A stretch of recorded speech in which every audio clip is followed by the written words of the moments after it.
Assalamualaikum warahmatullahi wabarakatuh. Perkenalkan, nama saya Rita Mirnawati dengan NIM 2011306058. Saya dari Prodi PGMI 1. Di sini saya akan menjelaskan sedikit hasil laporan observasi yang telah saya buat dengan judul Tasmiyahan dan Akikahan Pemberian Nama pada Bayi untuk memenuhi tugas ujian akhir semester saya dengan mata kuliah Sejarah Peradaban Islam. Langsung saja ke materi. Yang pertama yaitu pengertian tasmiyahan dan akikahan. Kata tasmiyah berasal dari bahasa Arab yang berarti memberi nama kepada anak yang baru lahir. Biasanya pelaksanaan tasmiyahan selalu disertai dengan upacara akikah atau pemotongan seekor kambing, domba, gibas atau sejenisnya bagi yang mampu. Pengertian tasmiyahan sendiri adalah pemberian nama pada bayi di hari ke-7 kelahirannya. Ada pula akikah, berasal dari kata akik yang berarti rambut bayi yang baru lahir. Akikah hukumnya sunnah muakkadah, sunnah yang sangat dianjurkan dan sangat ditekankan, bukan wajib. Akikah adalah menyembelih hewan yang disyariatkan seperti kambing, domba, gibas atau sejenisnya dalam rangka mensyukuri nikmat Allah Subhanahu wa taala karena kelahiran sang anak. Akikah sunnah dilaksanakan pada hari ke-7 atau ke-14 atau ke-21 hari kelahiran anak. Selain menyembelih 2 ekor kambing untuk anak laki-laki dan 1 ekor untuk anak perempuan, disunnahkan pula mencukur rambut bayi sampai habis. Kemudian kepala bayi diberi wewangian dan diberi nama. Seluruh rambut yang telah dicukur tadi ditimbang, kemudian orang tua sang bayi bersedekah dengan emas atau perak seberat timbangan rambut tersebut. Yang kedua yaitu manfaat tasmiyahan dan akikahan. Dari sisi religius, manfaat tasmiyah yaitu menjalankan sunnah Rasulullah agar mendapat ridha Allah dan keberkahannya serta keselamatan dalam kehidupan ini. Sedangkan dari sisi sosial, manfaat dari tasmiyah yaitu agar kita bisa memanggil si jabang bayi dengan jelas untuk membuktikan status panggilan ketika diperlukan dalam menjalani kehidupan ini.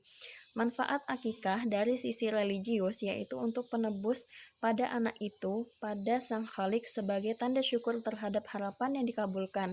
Sedangkan manfaat dari akikah dari sisi sosial yaitu pemberian sedekah sekaligus menjaga tali silaturahmi dalam bentuk makanan pada masyarakat sekitar. Yang ketiga yaitu proses tasmiyahan dan akikahan. Yang pertama, penyembelihan hewan akikah. Penyembelihan hewan akikah ini biasanya sebagian dari hewan itu dimasak untuk acara makan bersama pada malam harinya, yaitu pada acara tasmiyahan atau pemberian nama pada sang bayi. Berikut proses tasmiyahannya yaitu, yang pertama, pembukaan. Biasanya ustadz atau kiai pembukaannya dengan bacaan Bismillah atau surah Al-Fatihah. Yang kedua, pembacaan ayat-ayat suci Al-Quran. Yang ketiga, berwasilah. Yang keempat, proses tasmiyahan. Dalam proses tasmiyahan, si bayi dibacakan doa dari ayat-ayat Al-Quran, yaitu surah Luqman atau surah Maryam. Lalu dilanjutkan dengan memberikan nama kepada sang bayi. Lalu orang tua bayi menggendong bayi lalu mengajak bayi tersebut berkeliling sambil membaca salawat setakalan. Disekelilingi sebagian 3 kali lalu dilanjutkan dengan pencukuran rambut bayi 3-5 kali cukur, yaitu wali, orang tua wali, kakek atau tokoh alim ulama, dan kerabat-kerabat terdekat. Setelah mencukurnya sedikit rambut itu, lalu dimasukkan ke dalam kelapa yang berisi air dengan berbagai jenis bunga yang diletakkan di nampan selama proses pencukuran tersebut. Selanjutnya, setelah itu dilanjutkan dengan tausiah yang biasanya dipimpin oleh kiai atau ustadz setempat. Dan yang terakhir, makan bersama dari hewan akikah tersebut. Yang keempat, pelaksanaan tasmiyahan dan akikahan.